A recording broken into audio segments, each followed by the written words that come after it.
दोस्तों, मैं हूं आपका दोस्त विमल कुमार छाजेड़ एडवोकेट। दोस्तों, बैंकों से लोन या bank credit card, debit card लेते हैं और उसमें कई बार पेमेंट हमारा निकल जाता है और जबकि अनाधिकृत रूप से ट्रांजैक्शन कोई भी OTP बिना लिए निकाल लेता है और जो कस्टमर है उसको पता ही नहीं लगता है। मामले जिला उपभोक्ता विवाद जो आयोग होता है उसमें लगते हैं। वहाँ पर जो चंडीगढ़ केंद्र शासित प्रदेश है, वहाँ पर जिला उपभोक्ता फोरम ने ये माना कि तुरंत सूचना के बावजूद भी अनधिकृत ट्रांजैक्शन रिवर्स नहीं किया। इस पर SBI के जो कार्ड्स था और उन्होंने बैंक को दोषी माना और चंडीगढ़ उपभोक्ता आयोग ने जो कार्ड धारक था उसको पेमेंट वापस लौटाने का आदेश दिया।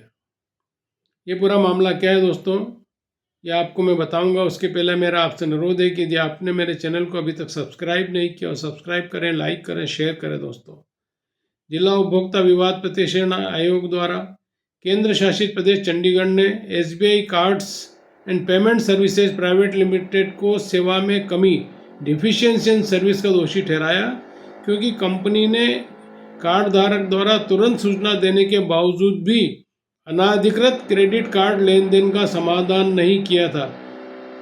कार्ड धारक ने तत्काल उसकी सूचना दे दी, थाने पर सूचना दे दी, साइबर सेल को सूचना दे दी, किंतु बैंक ने उसको नहीं माना।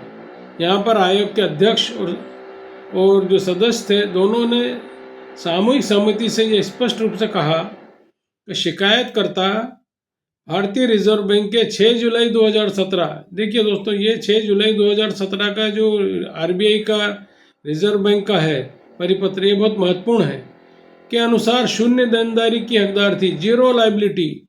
यहाँ पर शिकायतकर्ता जो कार्ड होल्डर था उसकी जीरो लाइबिलिटी थी। आयोग ने कंपनी को विवादित राशि ब्याज सहित लौटाने का आदेश दिया और शिकायतकर्ता का नाम सिविल रिकॉर्ड से हटाने और मुआवजा देने का भी निर्देश दिया। पूरा मामला ये है दोस्तों कि इसमें जो एक शिकायतकर्ता था उसके नाम पर SBI का क्रेडिट कार्ड जारी हुआ। 7 दिसंबर 2017 को 10,000 रुपये और 999 रुपये के लेन देन के OTP संदेश प्राप्त हुए, जबकि उन्होंने कोई लेन देन ही नहीं किया था। उन्होंने उसी दिन SBI कार्ड्स को सूचित किया, जिसके बाद कार्ड ब्लॉक कर दिया गया। शिकायत हुई। बाद में 28 दिसंबर 2017 को उन्होंने ट्रांजैक्शन विवाद फॉर्म भी जमा किया। मोहाली साइबर क्राइम पुलिस और बैंकिंग लोकपाल के समक्ष भी शिकायत की। इसके बावजूद भी समस्या का समाधान नहीं हुआ। इस पर शिकायतकर्ता आयोग के समक्ष आया। शिकायतकर्ता ने 17,050 रुपये और कंपनी जो विवादित राशि थी उसको छोड़कर कंपनी ने 35,594 रुपये की मांग की, जिसे उन्होंने 12 अप्रैल 2021 को विरोध के बाद साथ जमा किया। कंपनी ने उन्हें सिविल डिफॉल्टर भी घोषित कर दिया। जब ये बैंक पीछे लगी तो उन्होंने पैसा तो जमा कर दिया, किंतु उन्होंने कंडीशनल किया कि हम पैसा केवल कंडीशनल जमा कर रहे हैं। कंपनी के वकील उपस्थित भी हुए, किंतु उन्होंने कोई जवाब वहाँ पर दाखिल नहीं किया। तो यहाँ पर आयोग ने कहा कि जो जजमेंट आया है, आयोग का जो ऑब्जर्वेशन है, जो अवलोकन किया, आयोग ने माना कि शिकायतकर्ता ने अनाधिकृत लेन देन की सूचना उसी दिन दे दी थी, कार्ड उसी दिन ब्लॉक कर दिया गया था। RBI के 6 जुलाई 17 के परिपत्र अनुसार अनाधिकृत इलेक्ट्रॉनिक बैंकिंग लेन देन में ग्राहक की देनदारी सीमित करना है का हवाला देते हुए आयोग ने कहा कि समय पर सूचना देने पर ग्राहक की देनदारी शून्य हो जाती है। ग्राहक की कोई लायबिलिटी नहीं है। ग्राहक की जिम्मेदारी साबित करने का भार बैंक के ऊपर है कि इसमें बैंक ग्राहक ने की कोई गलती है, ये बर्डन ऑफ प्रूफ बैंक के ऊपर डाला है। चूंकि कंपनी यह साबित नहीं कर सकी कि लेन देन अधिकृत थे और RBI के निर्देश का पालन नहीं किया गया था, इसलिए आयोग ने इसे सेवा में कमी माना।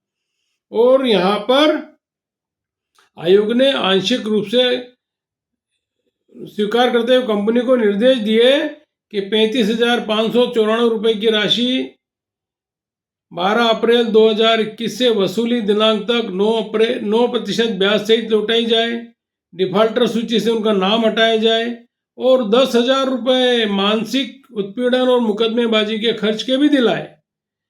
तो अब ये निर्णय जो बैंकों की मनमानी होती है उसके ऊपर अनधिकृत डिजिटल लेन देन के मामलों में ग्राहकों को आरबीआई के नियमों के तहत पूर्ण सुरक्षा प्रदान करता है। तो दोस्तों ये हमें ध्यान रखना है, कभी इस तरह के मामले आते हैं तो इमीडिएट हमको इसकी सूचना देना चाहिए और उस सूचना के बाद साइबर सेल को, बैंकिंग लोकपाल को, इनको इमीडिएट देके कार्ड को ब्लॉक करा दें तो हमारी जीरो लाइबिलिटी रहेगी। तो ये महत्वपूर्ण आदेश था।